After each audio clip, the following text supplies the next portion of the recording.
make sure your programs are defined like they are in your 990, defined like they are in your system. Okay.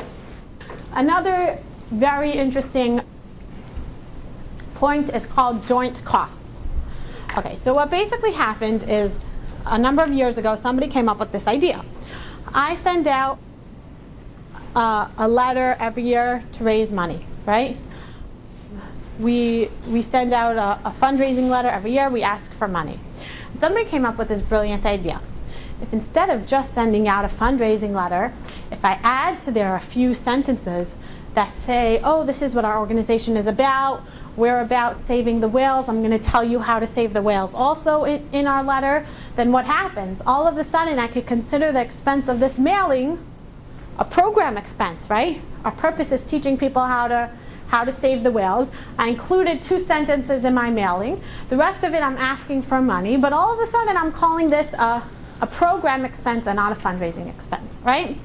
So obviously, there was a big fight about this, about whether or not you could report this as a program expense, as a fundraising expense. And what they came down to is something called joint cost. Joint cost means you split the cost. Part of it becomes program, part of it becomes fundraising. Now, in order to qualify for what we call a joint cost, you have to meet 3 criteria. You can't just add that. You can't just add those 2 sentences and say, oh, okay, now it's a program cost and not fundraising cost. So the 3 criteria are purpose. One is the main purpose of this mailing is to accomplish the organization's mission. Okay, that was the main purpose of this mailing, was to educate people. Now, obviously, everybody's going to say, yeah, that was our main purpose, I promise, you know. It was to educate people. Okay, so then we go to the audience.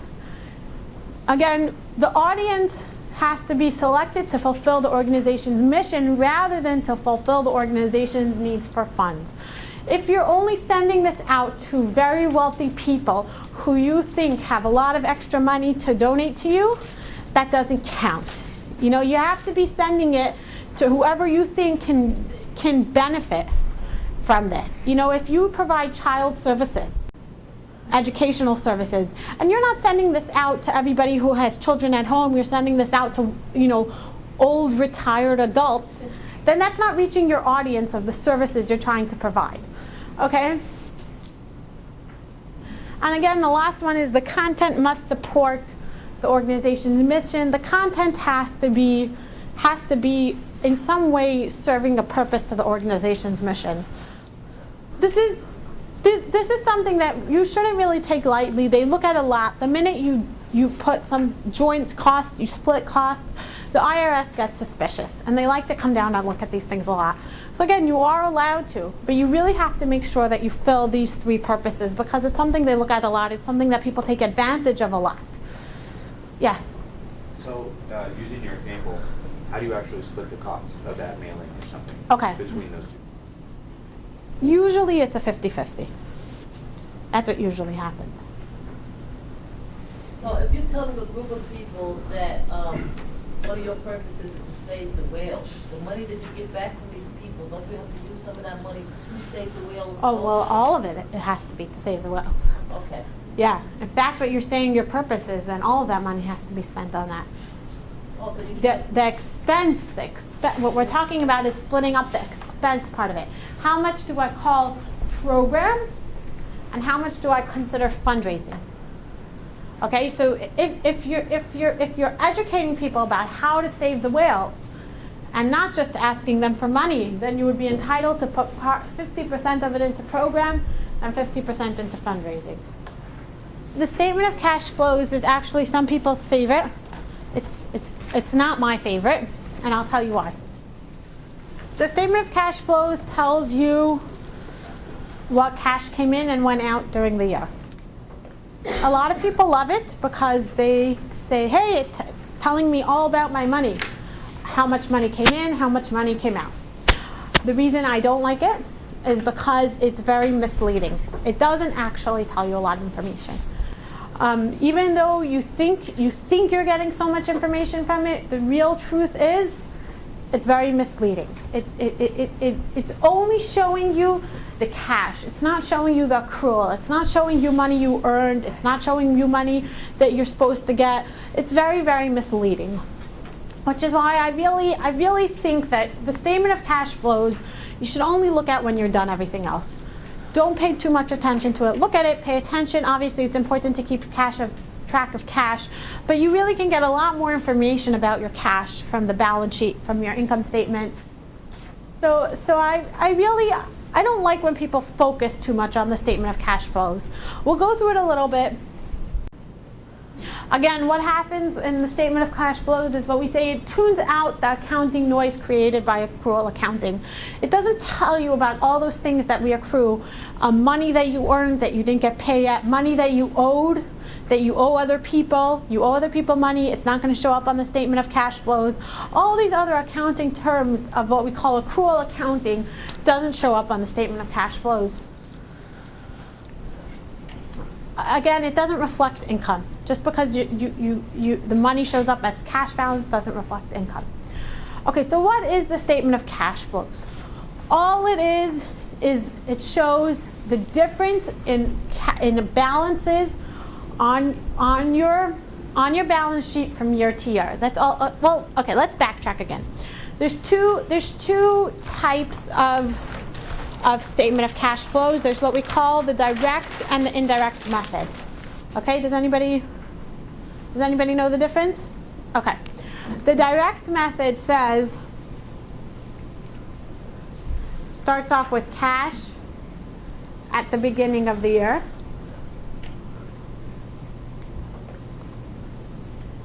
And then it says all the money we used, all the money we spent, and it ends with cash end of year. Okay. Nobody really uses the direct method. Why? Because who keeps track of every single penny they spent and earned the whole year? Right? How many people keep track of it? You would have to write, well, we got in $10 and then we bought equipment, so that's we're going to subtract $20. It's just extremely complicated to keep track of cash so much, especially when our accounting system is on an accrual basis. So about 98% of people do not use the direct method. What's the indirect method? The indirect method is we start off with what we call change in net assets, also known as net income, right? Change in net assets. What changes our net assets from year to year? Our net income. Okay. Well, that's a very easy number to get from our accounting system. That's our whole goal of our accounting system. We keep track of this. Where do we get this number from? Our income statement, right? The bottom of our income statement is going to say what our net income is for the year. Okay, that's easy to keep track of. And then what we do is we take out all the things that aren't cash items. That aren't cash, we adjust for anything that's not cash, and that gives us our change in cash for the year. Okay? Now, 98% of people use the indirect method. Why? And again, it's going to end over here with cash. It's going to be the change in cash. Cash for the year. Why do we use this? Because this is easier. That's the reason. It takes much less time to do. Okay, now what do I mean by things that don't affect cash on the income statement? Does anybody have an example of something on the income statement that doesn't directly use up or make cash? Depreciation, very good. That's a great one. Depreciation expense. Every year I write that I have a depreciation expense. Did I spend money on it? Did I spend money? Did I take cash and throw it out for depreciation expense? Not this year, a different year, but not this year. That's an example of something on your income statement that doesn't directly affect cash. Anybody have another example? The change in value of investments. Again, we said that we're valuing investments at year end based on their market value. Well, what if they went up a lot in value, but I didn't sell them? Did I get cash for it? No, it has a lot more value, but I didn't get cash for it. Okay? So what's the value of that change? The value is the difference between the balance on the balance sheet from last year to this year, right? That's the value of the change. Does that make sense to everybody? Okay. Last year my investments were worth $100. This year they're worth $150. What's the value of my change? $50. Did it affect my cash? No. No, because we didn't sell it. We didn't sell it. If it's still on our books, we still hold it as investments, it means we didn't sell it. So the changes on our income, on our statement of cash flows are going to be basically the changes in value of everything on our balance sheet except for cash, right? Because obviously the cash affects cash. So that's what it is. The only thing that it's going to show you is the differences from year to year. Okay, does anybody have questions on that? Should we go through it again? Does everybody understand that? Okay.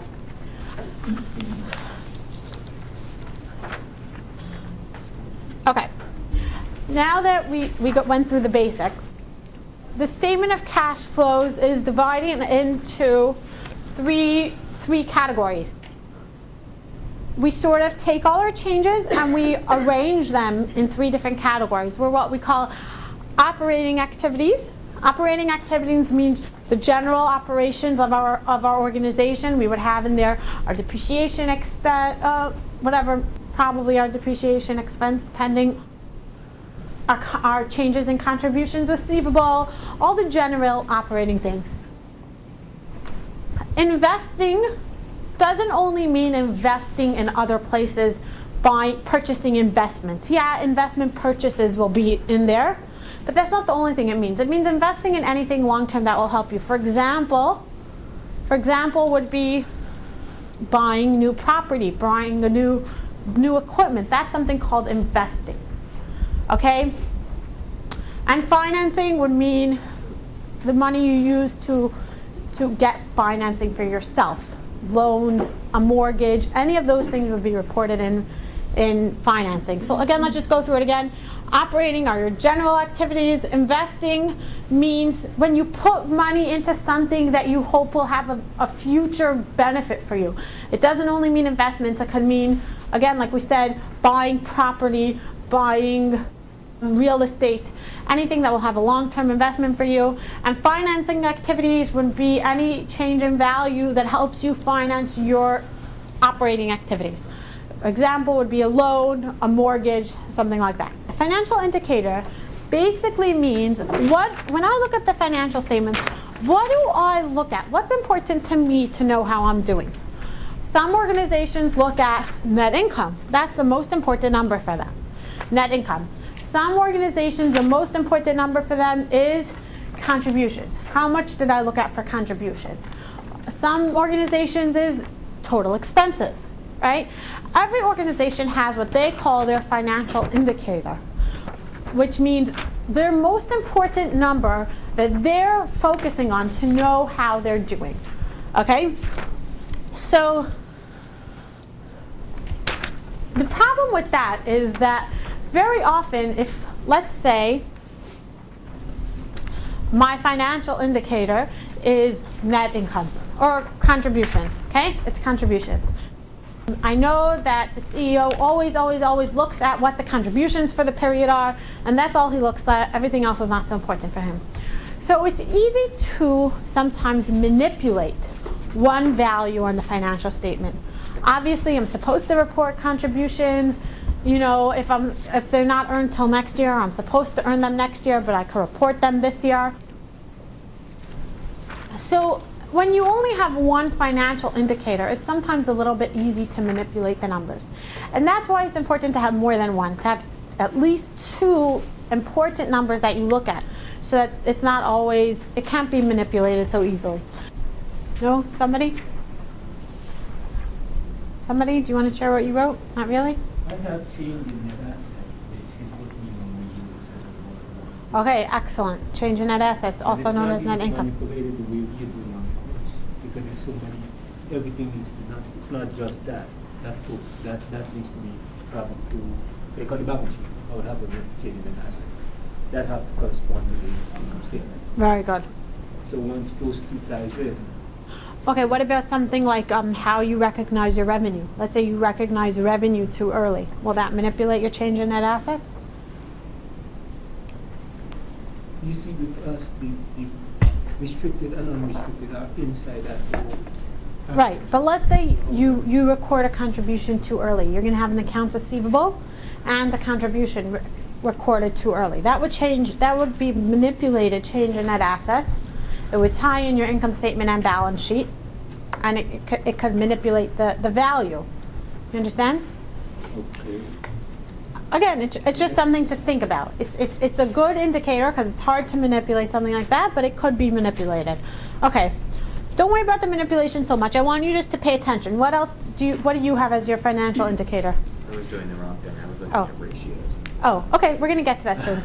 Okay, did you write one that you use? The ratio? Yeah. We're sort of weird. We help groups raise money, so we look at the temporarily restricted funds that come in before we re-grant it back to them versus our total operating expenses. Okay. Efficiency. Okay, very good. That is a financial indicator. Yeah. That is what you use. Okay. Hear what he said. Okay, what he said is that he has an organization that they help other organizations raise money.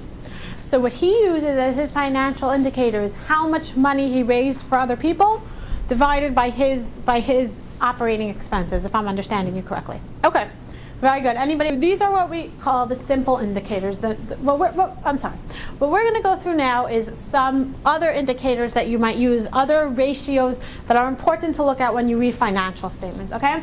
So obviously they're the ones that are sort of like staring you out in the face, the obvious ones, which are net income, the most commonly used one, total revenue, right? These are all things that are bolded. They're staring you in the face when you read financial statements. Total expenses, change in net assets, which is just another term for net income. These are all the ones that people typically look at. What I want to show you today is the ones that people don't always know about. They're still important, okay? Let's start with the first one, use of resource. What does this measure? This measure how much of our expenses are used towards program versus our total expense. What it is very simple. What percentage are in program? That's all this indicator is. It's our percentage of program expense to other expense. This is what people who are looking to give contributions to an organization, this is the #1 indicator they use. This is the biggest one people look at. It's very easy for people to find out this information. They go to GuideStar.com. This information is always public. This is the biggest indicator that contributors use, is what your program expenses to your total expenses are. Okay? Next. Fundraising efficiency. How efficient is our fundraising, which is probably something very similar to what you use, which is our contributions, right? The money we raised divided by our fundraising expenses. Okay, how efficient was our expenses, was our fundraising? Defensive interval. What this shows is how many months the organization can operate if no additional funds were received. Okay, this is obviously a little bit more of a complicated indicator, but it's very important for people in management to know. The board of directors. If we got no more money, how much longer could we stay in business, right?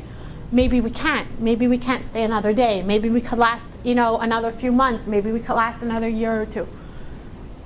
Okay, so over here, what it is our cash, marketable securities, and receivables, which are very, very pretty liquid assets, right? Maybe not directly cash, but are very pretty liquid assets divided by our average monthly expenses.